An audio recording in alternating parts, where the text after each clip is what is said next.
Baik, salam sejahtera. Anda sedang menonton cerita-cerita di Sebaik Berita. Lama kita ketemu dalam segmen cerita pada waktu ini, tetapi sudah tentu ada beberapa perkara yang penting untuk kita beri perhatian kerana baru-baru ini dimaklumkan ataupun dikabarkan berkaitan dengan sindiket penipuan ataupun skam pekerjaan yang berlaku di luar negara yang melibatkan warga negara Malaysia kerana pada awal bulan ini ataupun lebih tepat lebih kurang pada 4 September lalu, Menteri Luar Datuk Seri Saifuddin Abdullah yang mana telah pun mengesahkan 195 rakyat Malaysia dilaporkan menjadi mangsa sindiket skam penipuan pekerjaan di luar negara. Dan pada hari ini, pada sebelah tengah hari tadi, sebenarnya ada satu lagi sidang media dilakukan oleh Menteri di Jabatan Perdana Menteri Tugas-Tugas Khas Datuk Dr. Abdul Latif Ahmad yang mana mengatakan isu berkaitan dengan penipuan dan juga skam pekerjaan ini akan dibawa ke Kabinet esok iaitu pada hari Rabu. Saya tunjukkan kepada anda, ini artikel yang ditulis oleh wartawan Faris Azman yang ditugaskan untuk membuat liputan dalam assignment pada waktu ini.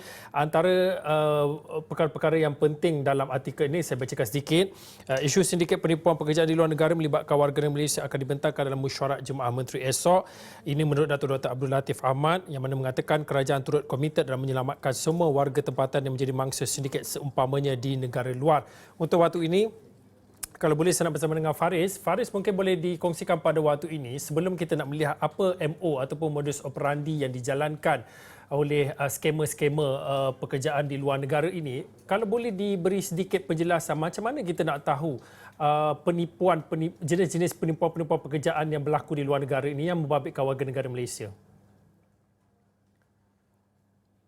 Baik, terima kasih Fauzi. Ini cerita ataupun isu yang sangat besar yang menjadi kita katakan di media-media cetak, media elektronik, begitu juga di laman sosial media juga ramai yang mengatakan ada ahli keluarga mereka tertipu.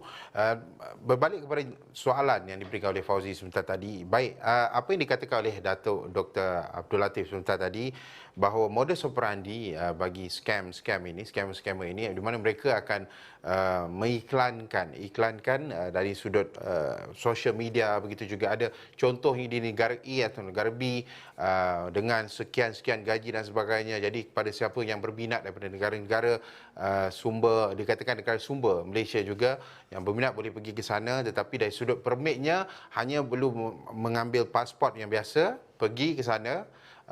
Selama 3 bulan, kalau kita tahu di negara-negara Asia lebih kurang 3 bulan kita boleh berada untuk lawatan sosial. Tetapi scammer ini akan menggunakan taktik licik ini, kita katakan taktik licik. Mereka mahu mengumpan mangsa-mangsa ini dengan gaji yang agak besar.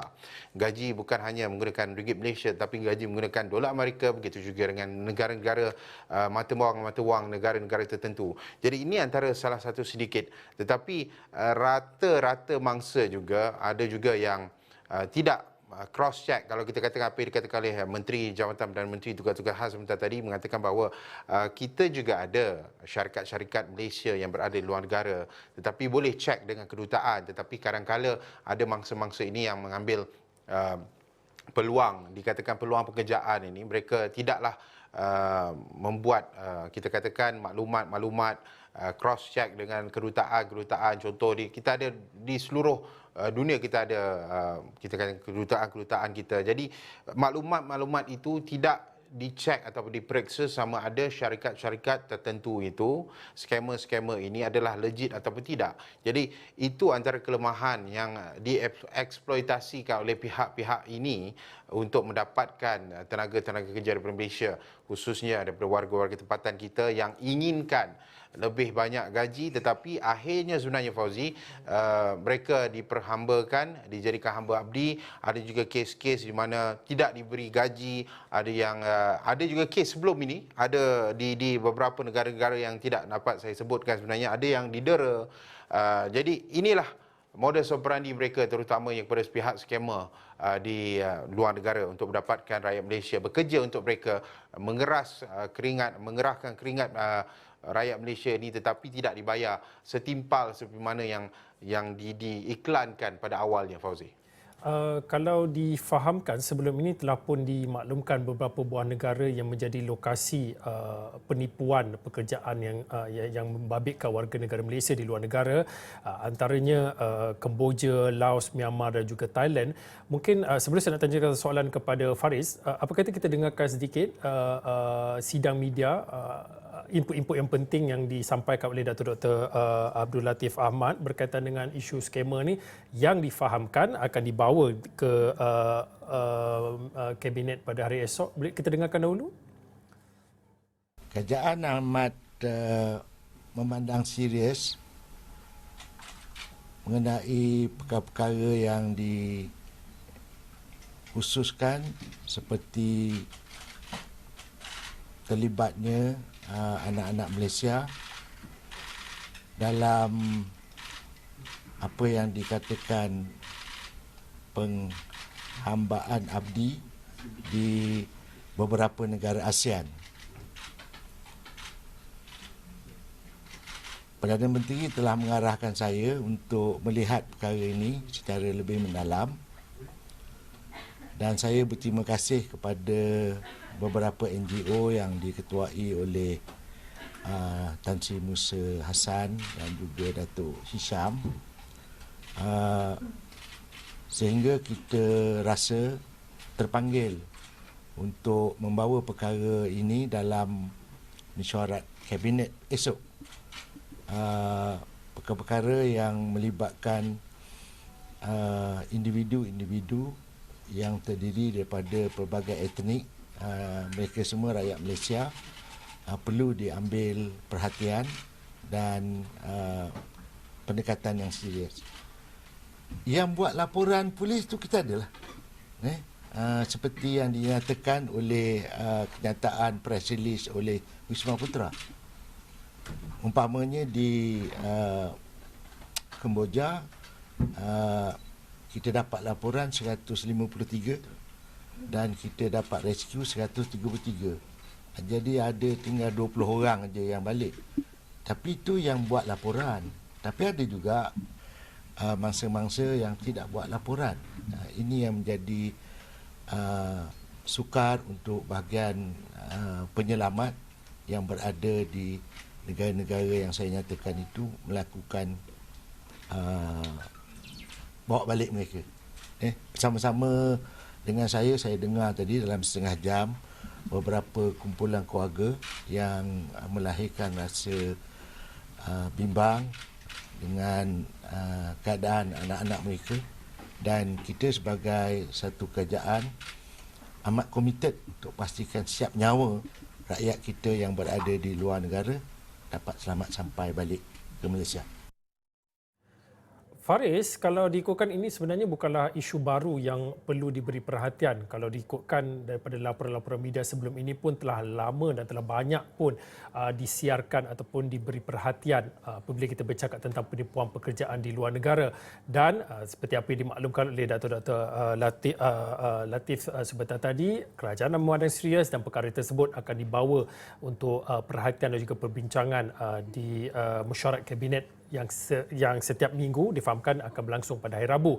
Mungkin pada waktu ini, apabila bercakap tentang isu penipuan kerja ini, ia bukan hanya bersandarkan satu ataupun beberapa kumpulan atau beberapa pihak sahaja.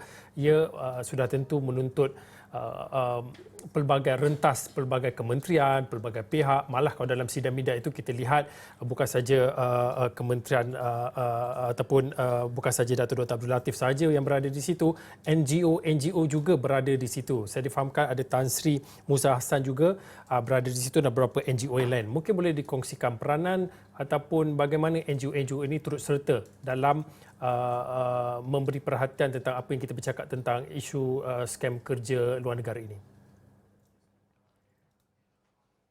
Baik, sebenarnya Fauzi, NGO ini juga boleh kita katakan sebagai hero dalam krisis ataupun isu ini. Kerana apa? Rata-rata keluarga mangsa sebenarnya mereka tidak tahu ke mana mahu channelkan aduan mereka, tetapi NGO ini juga bergerak aktif dan mereka sangat aktif untuk mendapatkan maklumat-maklumat, dan dengan adanya NGO seumpama ini mereka pergi ke pihak berkuasa dan minta Perdana Menteri untuk campur tangan, semana beberapa hari lalu juga kita tahu semana yang dikatakan Tan Sri Musa Hassan, iaitu daripada beliau juga merupakan Presiden Pertubuhan Keprihatinan Jenayah Komuniti Malaysia MCCC dan juga CEO Agung Pertubuhan Kemanusiaan Masyarakat Antarabangsa Malaysia MASO, Datuk Isyamuddin Hashim juga antara sosok-sosok yang berperanan penting sebagai NGO kemanusiaan. Apabila terdapat aduan-aduan ini, mereka bawakan kepada pihak berkuasa. Dan apa dikatakan oleh Datuk Dr. Abdul Latif sebentar tadi juga, Fauzi, di mana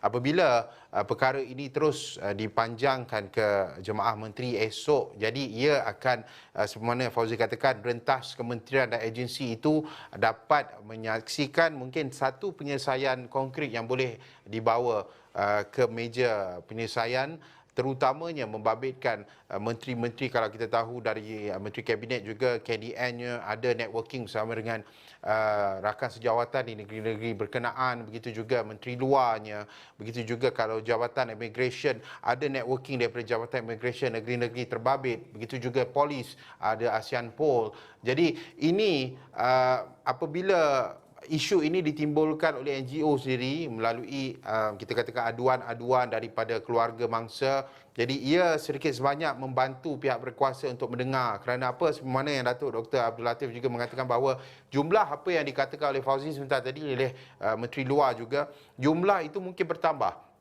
Kerana tidak semua keluarga membuat laporan polis dan ia mungkin maklumat itu akan angka itu dijangka bertambah. Apabila terdapat mangsa-mangsa mungkin keluarga yang mendengar berita-berita ini akan mula membuat laporan polis dan angka itu kita jangkakan bertambah. Tetapi pada masa sama juga bukan itu yang kita mahukan, tetapi yang kita mahukan satu jalan penyelesaian agar ketua-ketua negara kita, terutama Perdana Menteri, dapat kita katakan berbincang bersama dengan ketua-ketua negara ASEAN, terutama negara-negara berkenaan, bagaimanakah cara untuk menyelamatkan rakyat Malaysia, kerana ini membabitkan nyawa sebenarnya, Fauzi.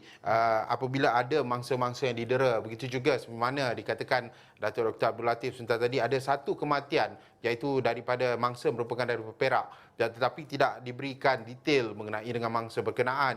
Jadi ini isu yang sangat penting dan pada masa sama juga didedahkan oleh Datuk Dr. Abdul Latif bagaimana isu ini juga perlu cakna, di mana masyarakat perlu cakna mengenai perkara ini. Apabila pergi ke luar negara, kita tahu kalau kita tengok di media sosial juga ada rakan-rakan kita yang pergi ke luar negara untuk bercuti, tetapi ada juga yang mengambil kesempatan untuk bekerja tanpa permit. Jadi ini memberikan ruang kepada pihak-pihak yang tidak bertanggungjawab untuk exploit mereka-mereka ini, digunakan sebagai tenaga kerja buruh paksa, begitu juga didera, tidak diberi gaji setimpal. Jadi isu ini perlu dihentikan dengan adanya penyelesaian jangka panjang yang boleh kita garap daripada dibentangkan esok dari Jemaah Menteri sebenarnya, Fauzi. Faris, sementara kita nak menantikan satu penyelesaian konkret yang Faris katakan yang bakal akan diputuskan ataupun akan dibincangkan dalam sesi mesyuarat Kabinet pada hari esok, mungkin dalam sidang media yang sama